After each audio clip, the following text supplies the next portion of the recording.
Hey, what's up, guys? Welcome to episode 11 of Vicious Rants. I'm your host, the one and only Tim Vicious.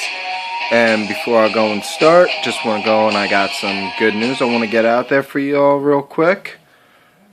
And what it is, actually, it's talking to a good friend of mine on for a bit now, Penny Lane. She's on Twitter at meow_cakes. Hot nerdy gamer chick. Need I say any more?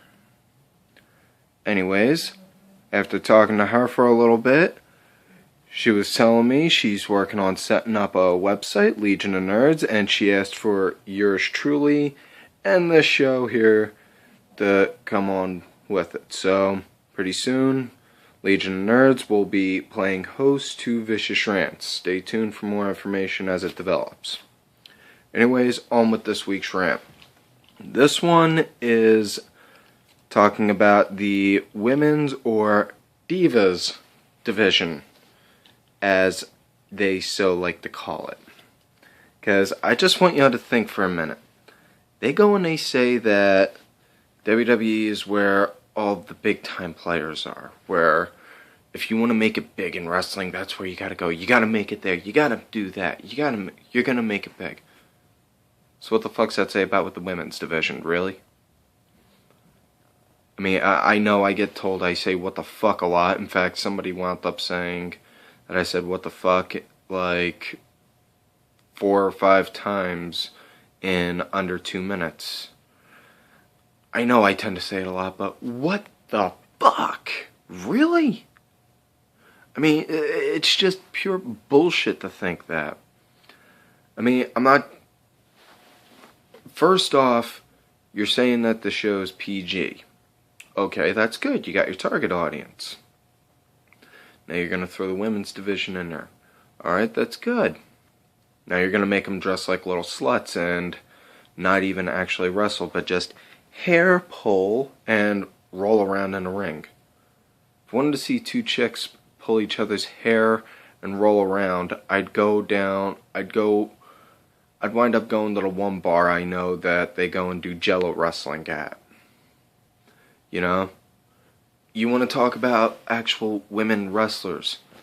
Go and take a look at Tara over in TNA. Or even yet, take a look at Sarah Del Rey. Sarah Del fucking Rey, for Christ's sake. Some people considered her to be like queen of the independent circuit. And now she's over at FCW and working as a trainer. Now, whether she is by choice or not, that's on her. If she is, God bless. But if she's not, all I can really say is that's just sad.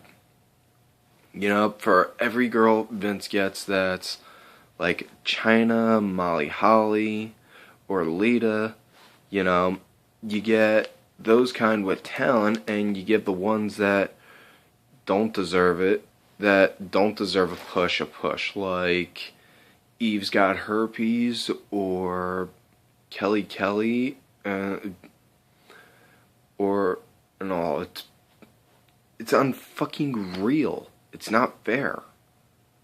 You know, I mean, you want to make it big in that company, you can't have tits and a uterus.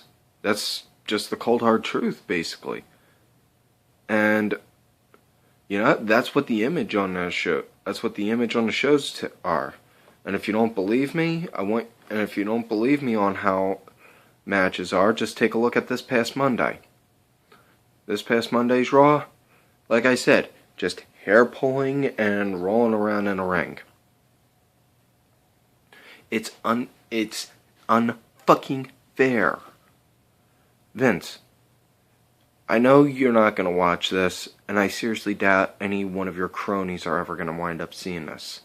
But in the event you ever do, I'm throwing this out there right here, right now, loud and clear. I am offering you the chance to come on this show and actually openly debate and argue on any of the rants that I have ever said. Whether it's one on this, whether it's one on how I feel about John Cena, or on Chris Benoit even. Because Lord knows you ain't gonna have enough balls to go and admit Benoit exists. You still don't.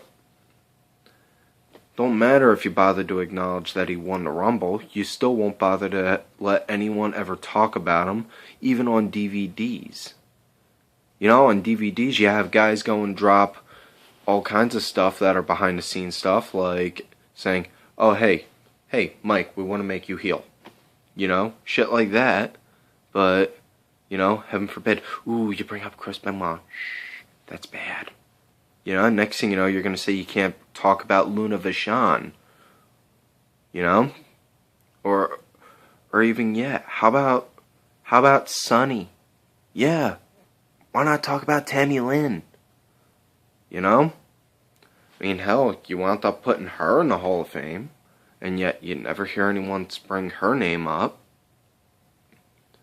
How fair is that? I've been saying this, and I was advocating this even back when I was in the ring.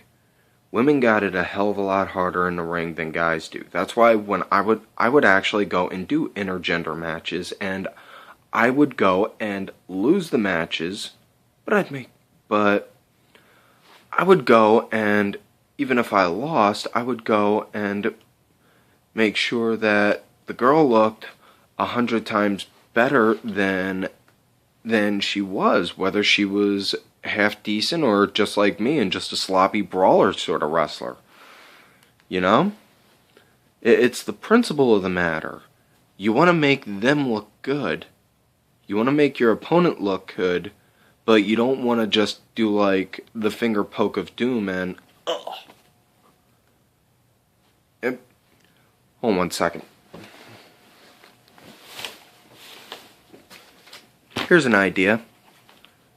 Go and see if you can do a back order for this. See the top part of the cover?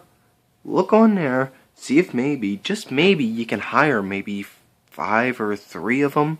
Because as far as what your Divas division goes, you have only maybe like 7 or 8. And that hardly qualifies for a really good division.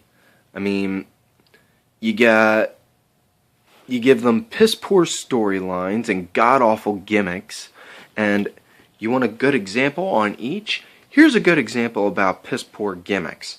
Look at Natalya. She's probably the best one that you have in there right now. And what do you got her doing? You got her being a valet for a Great Khali.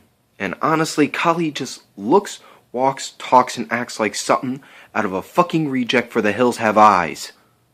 And then you gave her, and before that, you gave her this god-awful, ripping out, nasty-ass farts shit. And bad storylines? Oh, here's one that I'm sure a lot of you will appreciate. I definitely know you will, James. The whole fucking AJ heel turn. Really? You just have her go, push a ladder, and now, oh, I don't like you no more, Cena. And not only that, aside from that, you also have her being the WWE's, having her be the WWE's village whore. I mean, you have her go through Bryan, Kane, Punk, Cena, Ziggler, Hornswoggle, and NXT. Apparently there must be some advantages to dating a midget. I can only think of one. If anyone else comes up with any, by all means, feel free to leave a comment down below on that. And I'll be more than happy to read it over. But I'm getting sidetracked here. You're giving them bad stories, you're giving them bad gimmicks, and you're expecting them to put out, like, a good quality... You're expecting them to put out quality style matches that should be 15 to 20 minutes, and you're only giving them 2 to 3 minutes airtime. You know, it's unreal and it's insultive. I can't see on how anyone can really see the women's division as something serious in that program. I mean, as far as I see it, it's a giant joke. Anytime a women's match comes on, I just fast forward right through it. Or if I'm watching a pay-per-view, that's when I go and I make that the bathroom break. Because honestly, the last good women's match that I seen in WWE, and I've been thinking about this all week, so that way I knew what one to tell y'all. Last good one I gotta say I seen was Trish Stratus versus Victoria, and it's a tie-up between their no-holds-barred match or their cage match. But either way, does anyone else remember when the women's division actually had a set of balls instead of kind of shit? Anyways, on with this week's question. I got asked by a buddy of mine in work, and hope you're watching, man, because I told you I wasn't going to answer you then. I'm only going to answer it on here. If I could have a match with any wrestler, and any, doesn't matter what time frame, whether they were in WWE or not, who would it be?